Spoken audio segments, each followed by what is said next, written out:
Jones Dairy Farm is a seventh-generation family-owned and operated company located in Fort Atkinson, Wisconsin.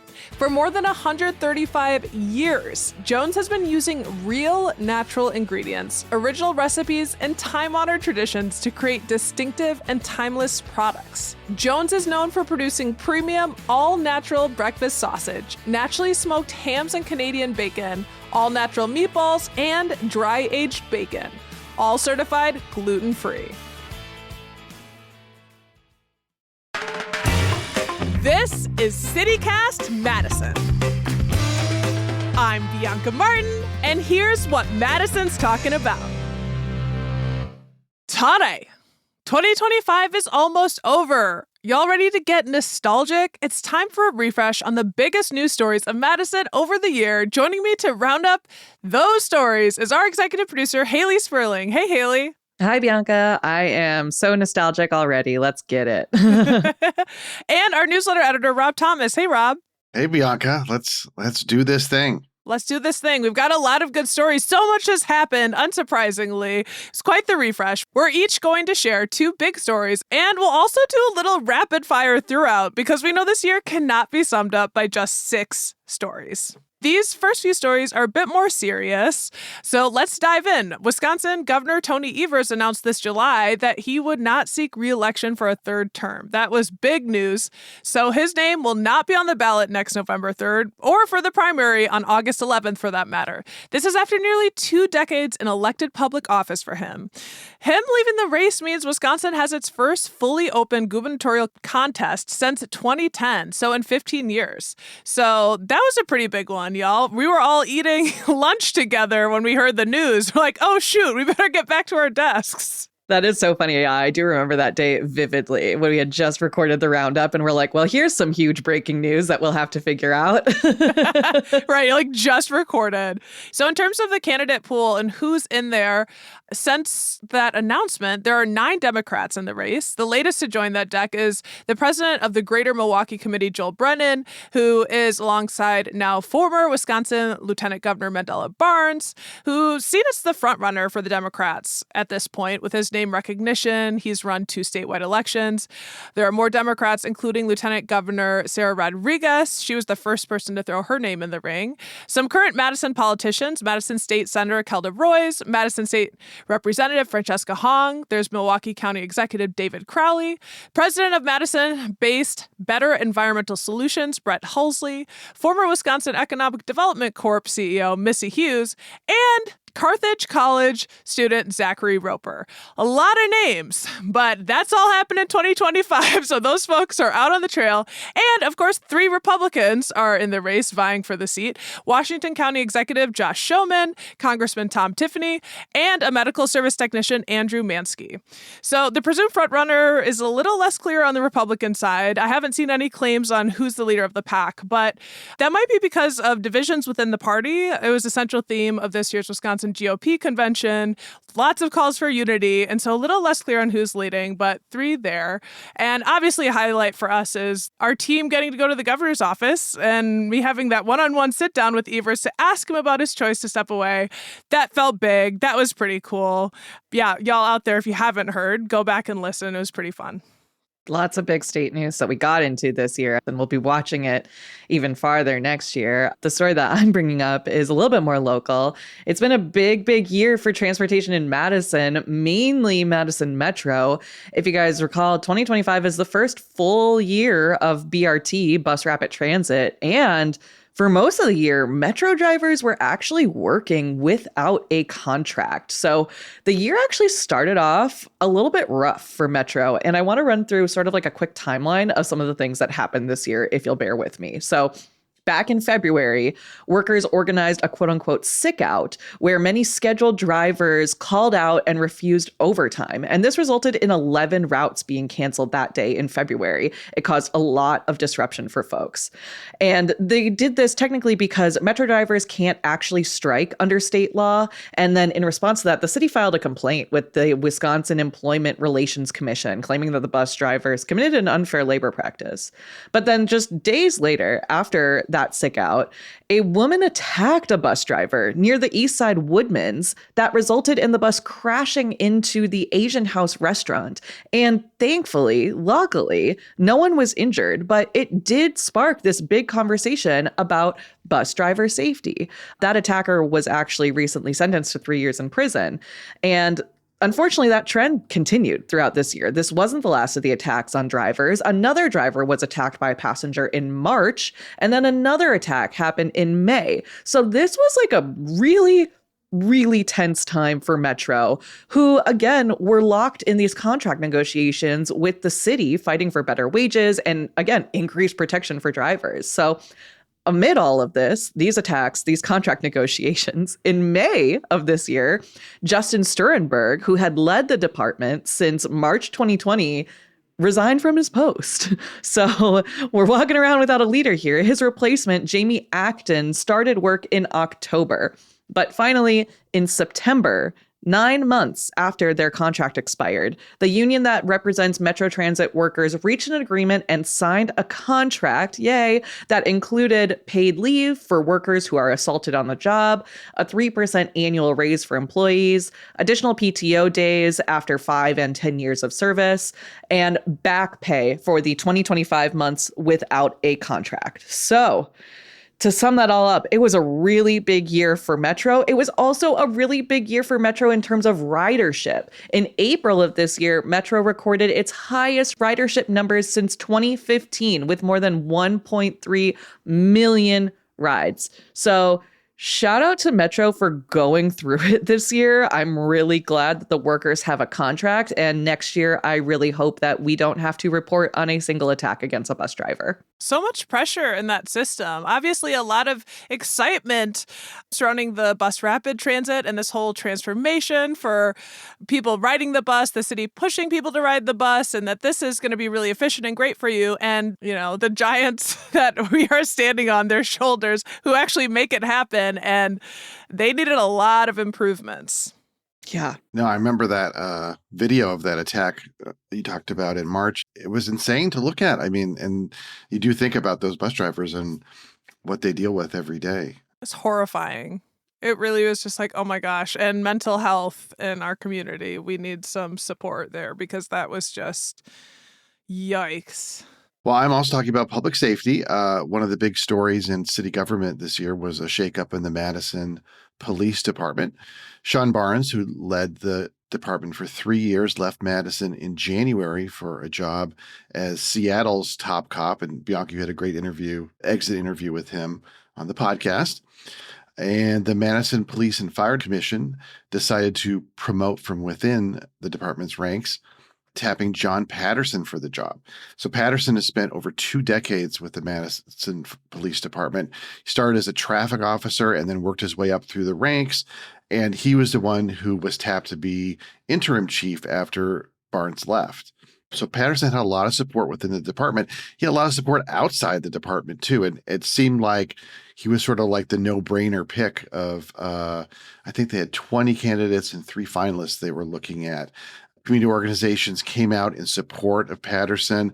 I always remember, Bianca, you were talking to Karen Menendez-Collar of Centro Hispano Dane County. And you asked about Patterson, and she just kind of sighed and went, JP. And it's like, okay, that's a different relationship with the police chief than you usually hear in Madison. Like, there was so much goodwill you could hear when she talked about him and his commitment to the community and coming out and just helping as a neighbor as well as a police officer. And also, Patterson did another great interview with you, Bianca, and I really enjoyed that interview. I think I really got a sense of who he was.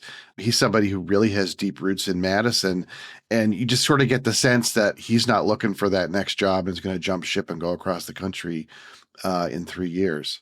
That's true. It really felt like his cards were on the table. Like, it really felt like he was authentic. He had nothing to hide. He was just being very open with us. So when she's like, oh, JP, it was like, oh my gosh, well, of course. Right. Like, you feel a closeness, and that he had showed up to their big banquet of the year, like in a suit and not in a uniform, and had done a lot to make them feel comfortable. And so, yeah, I mean, it's good to have some good news, and that did feel like a good thing. Absolutely.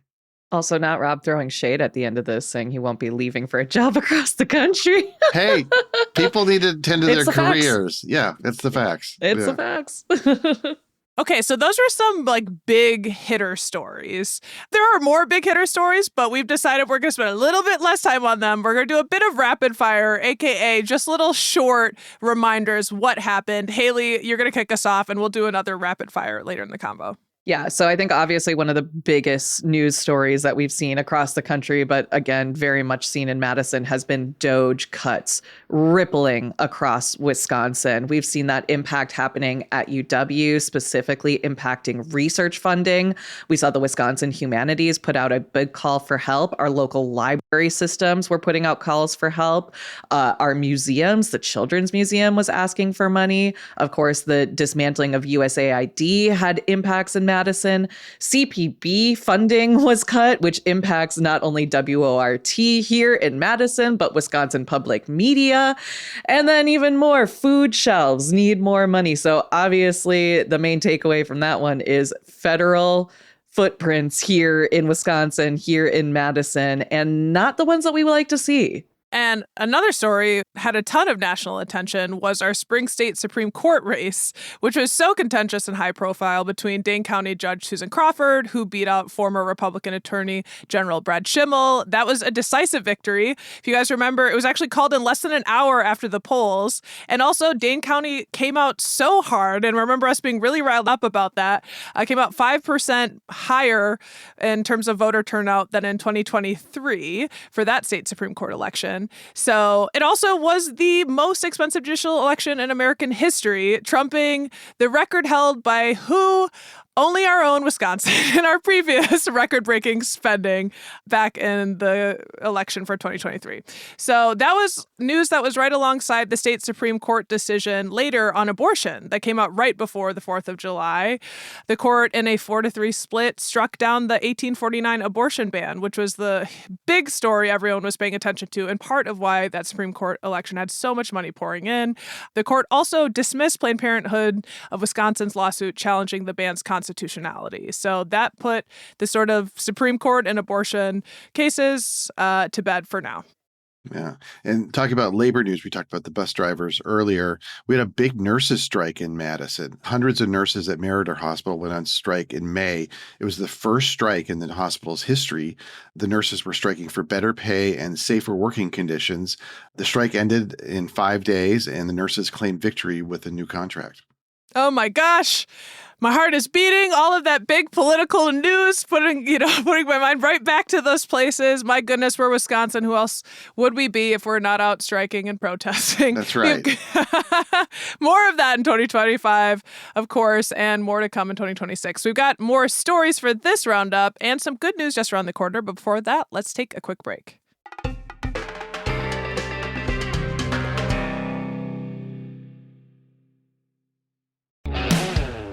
Jones Dairy Farm uncured Canadian bacon is center cut, naturally smoked pork loin with 10 grams of lean protein. Not just for Hawaiian pizza, although it's amazing on that, but awesome for breakfast sandwiches, an easy portable snack, or a great swap for any deli meat. It's fully cooked, making life easier, clean label, and certified gluten-free. Find it in the bacon section of Costco today. Jones, making mealtimes better since 1889. Root to Rise helps Dane County high school students, especially those who haven't yet found joy in their education, get on a stronger path by supporting younger children in elementary classrooms across Dane County. Each day, they sit beside kids during reading and math, answering questions, offering encouragement, and building the kind of trusting connection children naturally respond to. Teachers notice it right away. They call these teens, quote, extra hands, extra voices, and extra leaders, and say classrooms feel more productive with them there. And for many students, this becomes a turning point. As one shared, Root to Rise changed my life. When I started, I didn't care about school and didn't think I'd graduate. But working with younger kids changed everything. I got more confident and I wanted to do better for them and for myself. If you believe in giving young people a strong path forward, please consider supporting Root to Rise's work.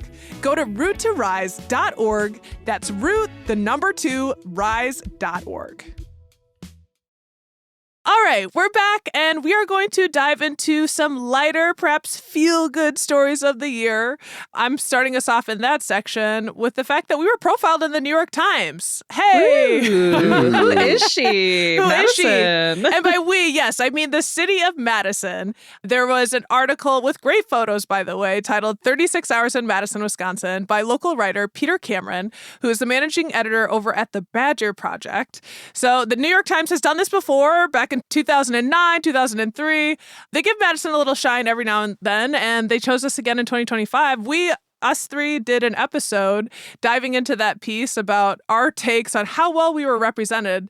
And my memory of that debrief was we were pretty happy. We think they did a good job. Yeah, we put Peter really under the microscope in that episode, I think. And yeah, I think it really helps that it was a writer who lives here and didn't just parachute in for 36 hours. We had some other alternate ideas, but he really hit the high notes. Yeah, 36 hours. It's a tight timeline. So I respect all the things that he got into, but obviously we had our own takes too. So definitely go back and listen to that show because that was a fun one for us too.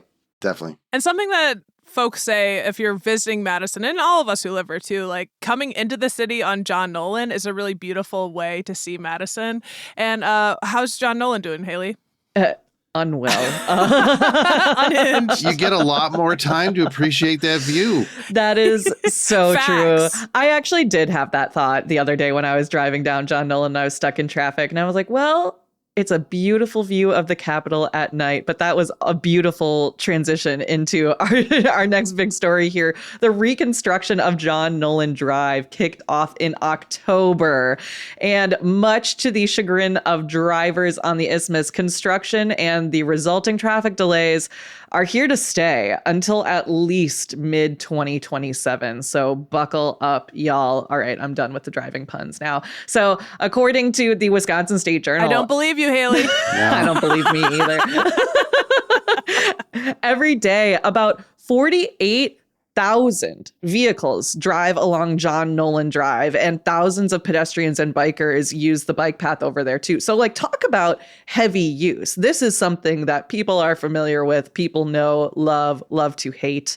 The reconstruction project is being conducted in phases, and the larger goal of the whole thing is to really spruce up John Nolen Drive, get some new pavement out there, and reconstruct the 6 bridges that span the causeway, because apparently they are in some serious need of repair, and that's serious. You don't want to mess around with that. So we're currently in phase 1 of the project, which covers the span of Lakeside Street to Broome Street and comes with a price tag of roughly $42 million, much of which is actually being covered by federal funds. So shout out to that.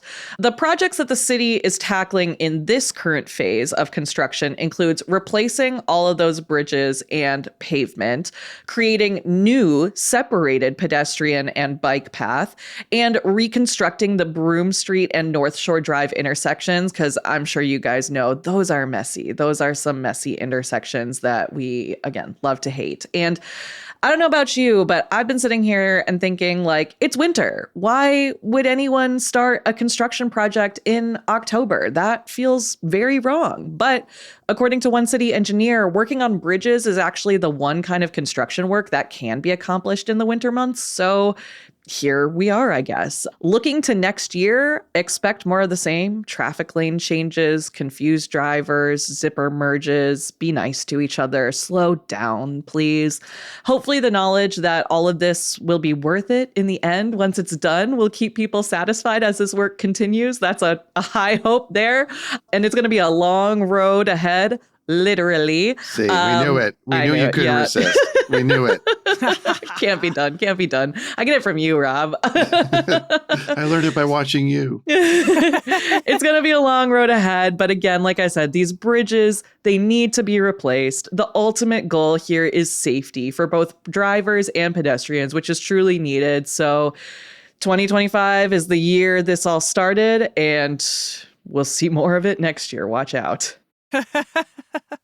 Thank goodness. I mean, it's time, but it is pretty rough. And in terms of connecting us, there's nothing that connects us better than getting together for a concert. And Rob, something cool has come back to Madison. Yeah, like I moved to Madison in 1999, and I would hear like, oh yeah, they used to have these great big concerts at Camp Randall. Like U2 came here and the Rolling Stones came here. And like I've seen none of that. Well, my time here until last summer when they started bringing concerts back to Camp Randall.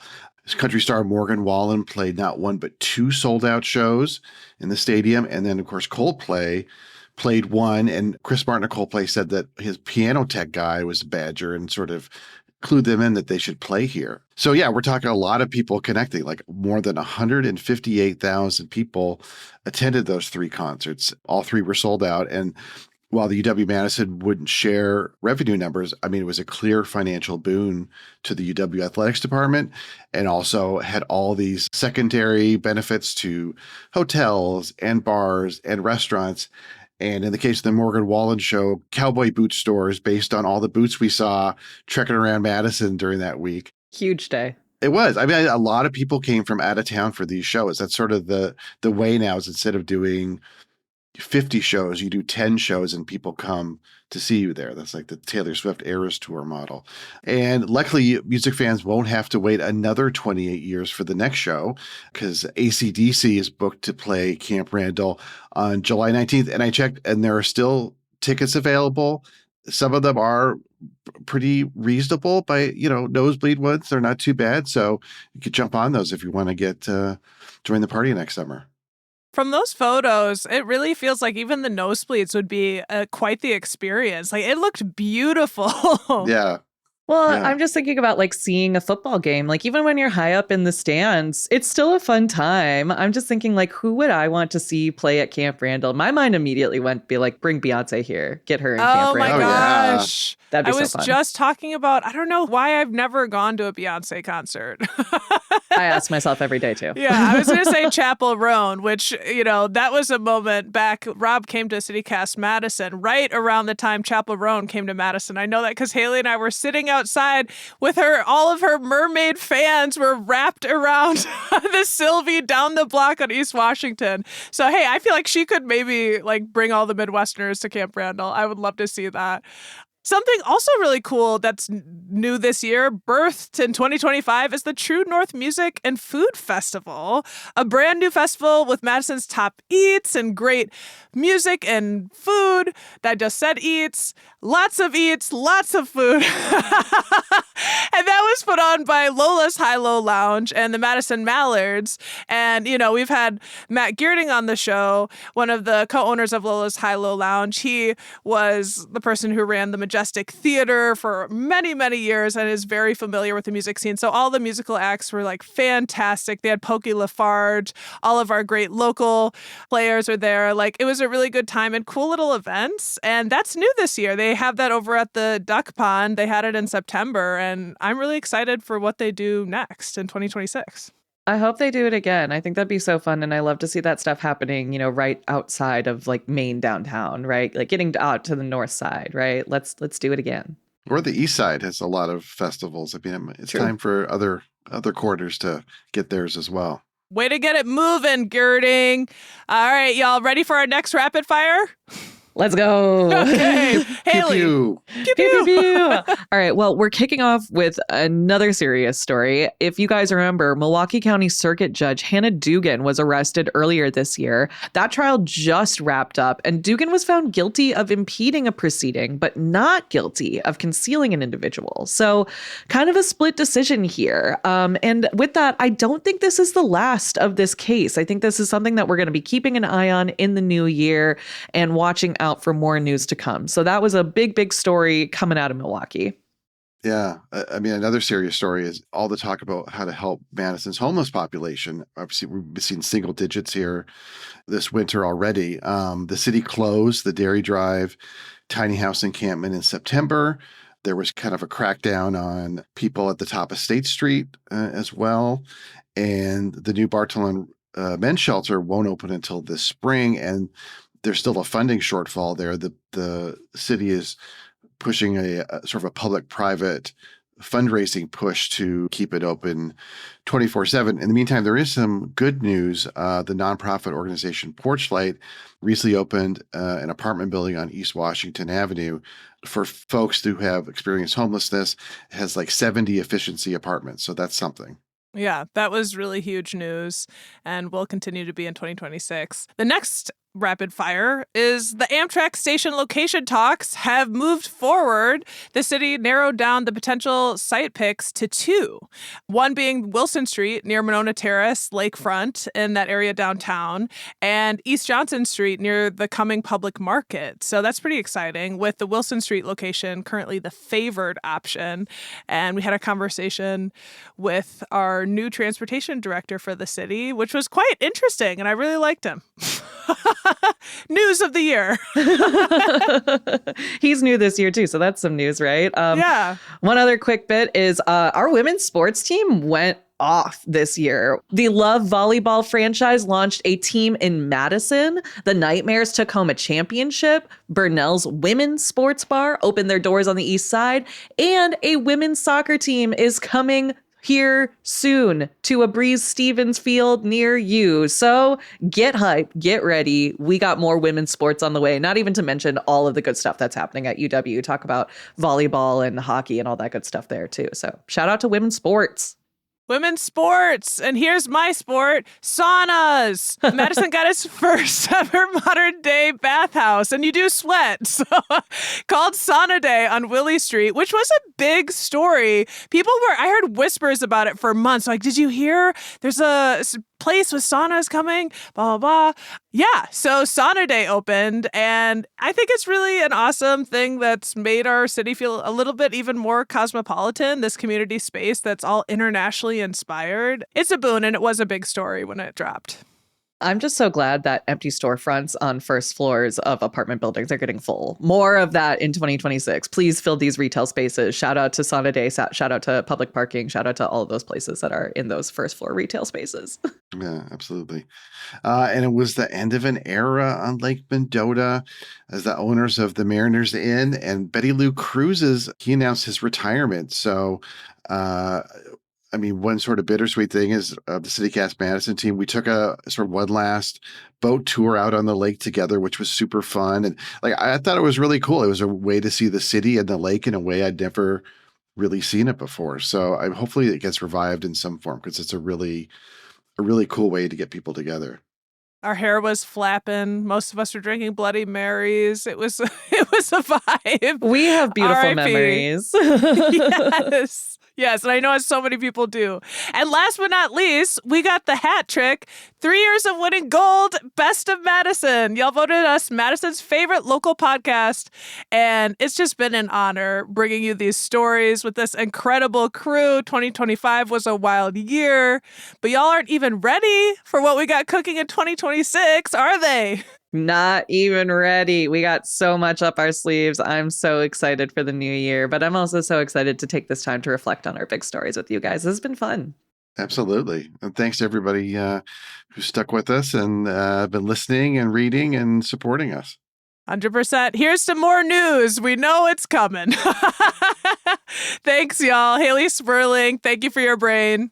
Thank you. Hopefully more good news in 2026. Yes. And Rob Thomas, thank you for your brain. Oh, thank you for your brain, Bianca. Grazie.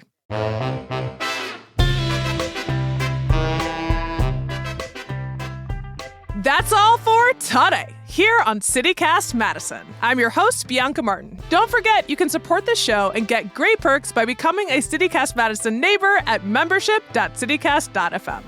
And if you enjoyed this episode, why not share it with someone who has a very good memory? They'll really enjoy this. All right, we'll be back tomorrow morning with more stories from around the city. Until then, take good care and thanks for listening.